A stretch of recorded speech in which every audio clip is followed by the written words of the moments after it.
Alright, so we did the CK12 warm-up. So check your CK12 class.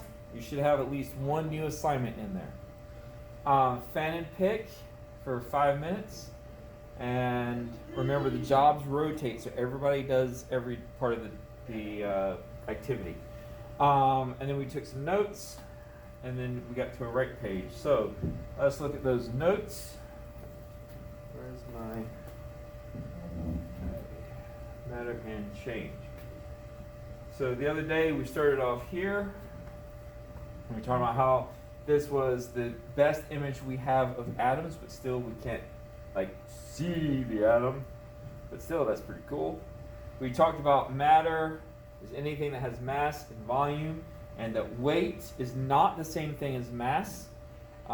Weight is the force of gravity. Mass is the amount of matter. And we talked about the displacement method. How when you have an irregular shaped object, or any object really, but it's especially useful for irregularly shaped objects like a dinosaur, you start with a known volume of water, you add the object, and you measure how far it increased. And remember, in a graduated cylinder with water, you always measure the bottom of the curved surface, the bottom of the meniscus. This curve is called a meniscus. So it went from 4.8 to 5.6. So the volume of the dinosaur is 0.8. I'm assuming these are milliliters. All right, and we watched that video. That should be in yesterday's YouTube video. All right, and then this was our chew. How do scientists define matter? What is mass? What is the basic unit of mass? What does volume measure? Name 2 different units that might be used to measure volume.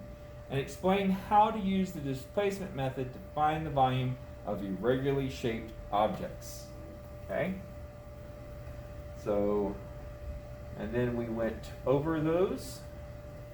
And those are the answers. Now please, try to answer them on your own before you check these. Your answers do not have to be word for word the same as mine, but they should have the same meaning. And then this is actually tomorrow's notes. So this is what we'll do tomorrow. And that was the class. Thank you. Have a nice day.